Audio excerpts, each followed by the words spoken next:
ಒಂದು ಕರೆ ಉಂಟು, ಯಾರು ಅಂತ ನೋಡುವ. ಹಲೋ ಹಲೋ, ನಮಸ್ತೆ. ನಮಸ್ತೆ. ಯಾರಿದು? ಇದು ಮಂಗಳೂರಿಂದ ಮಾತಾಡುದು. ಓಕೆ, ಇವರು ನಮ್ಮ ನಾರ್ಲಪಡಿಯಲ್ಲಿದ್ದು HM ಅಲ್ಲ? ಹೌದೌದು. ಓಕೆ, ಇವತ್ತಿನ ವಿಷಯ ಗೊತ್ತಿದ್ಯಾ ಮೇಡಮ್? ಇವತ್ತಿನ ವಿಷಯ ಜನರಿಗೆ ಒಂದು ಒಳ್ಳೆಯ ಕಿವಿ ಮಾತುಗಳು. ಹೌದು, ಇವತ್ತಂದ್ರೆ ಪ್ರತಿಭಾ ಸಂಗಮ. ಅಂದ್ರೆ ಯಾವುದೇ ಪ್ರತಿಭೆಗಳಿದ್ರು ನಮ್ ಜೊತೆ ಹಂಚ್ಕೊಳ್ಬಹುದು. ಅದೇ ರೀತಿ ನೀವು ಯಾವ್ದನ್ನ ಇಷ್ಟಪಡ್ತೀರಿ ಇವತ್ತು ನಮ್ಮ ಈ ಕಾರ್ಯಕ್ರಮದಲ್ಲಿ? ಜನರಿಗೆ ಒಳ್ಳೆಯ ಕಿವಿ ಮಾತುಗಳನ್ನು ಹೇಳ್ಬೇಕಂತ ಇಚ್ಛಿಸ್ತೇನೆ. ಓಕೆ, ಹೇಳಿ. ಇದು ಒಳ್ಳೆಯ ಕಿವಿ ಮಾತುಗಳು, ಇದೊಂದು ಹಿರಿಯರ ಅನುಭವದ ಮಾತುಗಳು. ಅದು ನಮಗೆ ಕೆಲವೊಂದು ಸಲ ಹಾಗೆ ಆಗ್ತದೆ. ಅಂದ್ರೆ ಎಲ್ಲಿಯಾದ್ರೂ ನಾವು ಹೊರಗೆ ಹೋಗ್ಬೇಕಾದ್ರೆ ಕಸ ಗುಡಿಸಬಾರದು ಅಂತ ಹೇಳ್ತಾರೆ. ಕಸ ಗುಡಿಸ್ತಾ ಹೋದಾಗೆ ನಮ್ಗೆ ಏನಾದ್ರೂ ಒಂದು ತೊಂದರೆ ಬರ್ತದೆ, ಒಂದು ಬಸ್ ತಪ್ಪುದು ಅಥವಾ ಏನಾದ್ರೂ ಒಂದು ಆಗ್ತದೆ. ಇದು ಹಿರಿಯರ ಅನುಭವದ ಮಾತು, ಅದು ಸತ್ಯವೇ ಆಗಿರ್ತದೆ ಕೆಲವೊಂದು ಸಲ. ಇನ್ನು ಕೆಲವು ನಾವು ಆರೋಗ್ಯವಾಗಿರಲು ಕೆಲವು ಹಿರಿಯರ ಒಳ್ಳೆ ಮಾತುಗಳಿದೆ, ಕಿವಿ ಮಾತುಗಳು.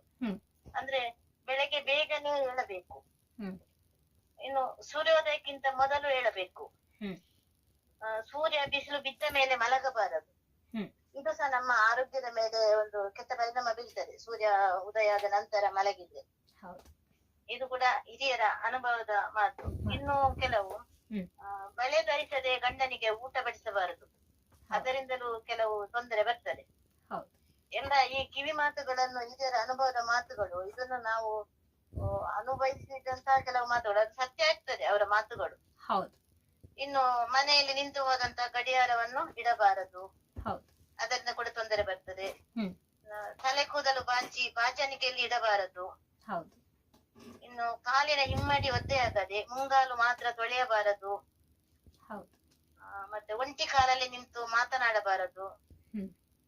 ಊಟವಾದ ನಂತರ ಚೆಲ್ಲಿದ ಎಂಜಲನ್ನು ಹಿಡಿಸುಡಿಯಿಂದ ಗುಡಿಸಬಾರದು. ಉಗುರು ಕಚ್ಚಬಾರದು. ಇನ್ನು ಅಣ್ಣ ತಮ್ಮ ಒಟ್ಟಿಗೆ ಕೂದಲು ತೆಗೆಯಬಾರದು. ಇನ್ನು ಉಪ್ಪು ಮತ್ತೆ ಮೊಸರು ಅನ್ನು ಸಾಲ ಕೊಡಬಾರದು. ಮುಸ್ಸಂಜೆ ಹೊತ್ತಿನಲ್ಲಿ ಮಲಗಬಾರದು. ಇನ್ನು ಶನಿವಾರ ಉಪ್ಪು ಮತ್ತೆ ಎಣ್ಣೆಯನ್ನು ತರಬಾರದು. ಮನೆಯಲ್ಲಿ ಉಗುರು ಕತ್ತರಿಸಬಾರದು.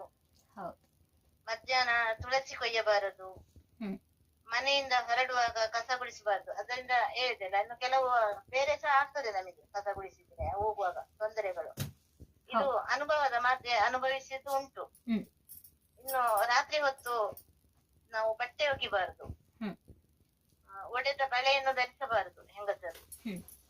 ಮಂಗಳವಾರ ತವರು ಮನೆಯಿಂದ ಮಗಳನ್ನು ಗಂಡನ ಮನೆಗೆ ಕಳಿಸಬಾರದು. ಇದೆಲ್ಲ ಹಿರಿಯರ ಅನುಭವದ ಮಾತು, ಕಿವಿ ಮಾತುಗಳು. ಇದರಿಂದ ತೊಂದರೆಗಳು ಆಗ್ತದೆ, ಆದರೆ ಇದನ್ನು ಇಂದಿನ ಮಕ್ಕಳು ತಿಳಿದುಕೊಳ್ಳುವುದು ಅಗತ್ಯ. ಯಾಕೆಂತ ಹೇಳಿದ್ರೆ ಇಂದಿನ ಜನರೆಲ್ಲ ಅದು ಮೂಢನಂಬಿಕೆ ಅಂತ ಹೇಳ್ತಾರೆ, ಅದನ್ನು ಒಪ್ಪುದಿಲ್ಲ ಇಂದಿನ ಮಕ್ಕಳು. ಮೊದಲಿನ ಅಜ್ಜ ಅಜ್ಜಿ ಅವರೆಲ್ಲ ಇದ್ರೆ ಇದು ಹೀಗೆ ಮಾಡಬಾರ್ದು ಅಂತ ಹೇಳಿದ್ರೆ, ಅದೇ ಈಗ ಏನಾಗ್ತದೆ, ಮಕ್ಕಳಿಗೆ ಹೇಳಿದ ಕೂಡಲೇ ಸಿಟ್ಟು ಬರ್ತದೆ. ಅದು ನಿಮ್ಮ ಮೂಢನಂಬಿಕೆ, ಅದೆಲ್ಲ ನಿಮ್ಮ ಕಾಲದ್ದಾಯ್ತು ಹಾಗೆಲ್ಲ ಹೇಳ್ತಾರೆ. ಆದ್ರೆ ಇಂದಿನ ಮಕ್ಕಳು ಇದನ್ನು ತಿಳಿದುಕೊಂಡ್ರೆ ಒಳ್ಳೇದಂತ ನನ್ನ ಅನಿಸಿಕೆ. ಏನ್ ಗೊತ್ತಾ ಟೀಚರ್, ಒಂದು ಹೇಳ್ತೇನೆ ನಾನು. ಈಗ ಇದೆಲ್ಲಕ್ಕೂ ಕೇಳುದೇನಂದ್ರೆ ಇದಕ್ಕೆಲ್ಲ ಉತ್ತರ ಇದ್ಯಾ ಅಂತ ಕೇಳ್ತಾರೆ ಈಗಿನ ಮಕ್ಕಳು. ಎಲ್ಲ ಅದು ಬಾರ್ದು ಇದು ಬಾರ್ದು ಅಂತ ಹೇಳ್ತೀರಾ, ಅದಕ್ಕೆ ಉತ್ತರ ನಿಮ್ಗೆ ಗೊತ್ತಿದ್ಯಾ ಅಂತ ಕೇಳ್ತಾರೆ. ಇದಂದ್ರೆ ಈಗಿನ ಕಾಲದವರು ಇದನ್ನು ಮೂಢನಂಬಿಕೆ ಅಂತ ಹೇಳ್ತಾರೆ, ಆದ್ರೆ ಖಂಡಿತ ಅಲ್ಲ, ಇದು ಮೂಢನಂಬಿಕೆ ಅಂತೂ ಹೌದು. ಆದ್ರೆ ಆ ತರ ಹೇಳ್ತಾರೆ, ಅದಕ್ಕೂ ಉತ್ತರಗಳು ಇದೆ ಅಲ್ವಾ? ಪಾಲಿಸ್ಬೇಕು. ಹೌದು. ಹೌದು, ನಿಜವಾಗ್ಲು ಹೌದು. ಆದ್ರೆ ಕೆಲವರು ಅದಕ್ಕೆ ಬೇರೆ ಕತೆ ಕಟ್ತಾರೆ. ಏನಂದ್ರೆ ಈಗ ಉಗುರು ಮನೆಯೊಳಗೆ ಬೀಳ್ಬಾರ್ದು ಅಂದ್ರೆ ಅವರು ಹೇಳುದೇನಂದ್ರೆ ಅದು ಅಂದ್ರೆ ದೇಹದ ಒಳಗೆ ನುಂಗಿ ಹೋಗ್ತದ, ಅದಕ್ಕೆ ಅಂತ ಒಂಥರ ರಾಂಗ್ ಆಗಿ ಮಾತಾಡ್ತಾರೆ. ಅಲ್ಲ, ಇದು ಖಂಡಿತ ಅಲ್ಲ, ಇದು ಮೂಢನಂಬಿಕೆ ಅಂತೂ ಅಲ್ವೇ ಅಲ್ಲ ಅಲ್ವಾ?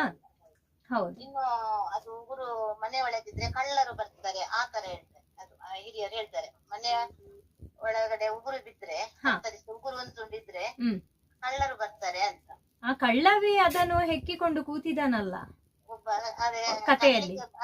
ಬಂದವನು ಹೌದು ಅವನ ಉಗುರು ಬಿತ್ತು ಅಂದ್ರೆ ಕದಿಲಿಗೆ ಅಂತ ಬಂದದ್ದು ಹೌದು ಬಂದವನ ಉಗುರು ಬಿತ್ತಿದ್ದು. ಆಗ ಅವನು ಏನ್ ಮಾಡಿದ ಬೆಳಗ್ಗೆ ತನಕ ಅವನು ಹುಡುಕಿಯೇ ಕೂತದ್ದು ಹೌದು ಹಾಗೆ ಹೇಳ್ತಾರೆ.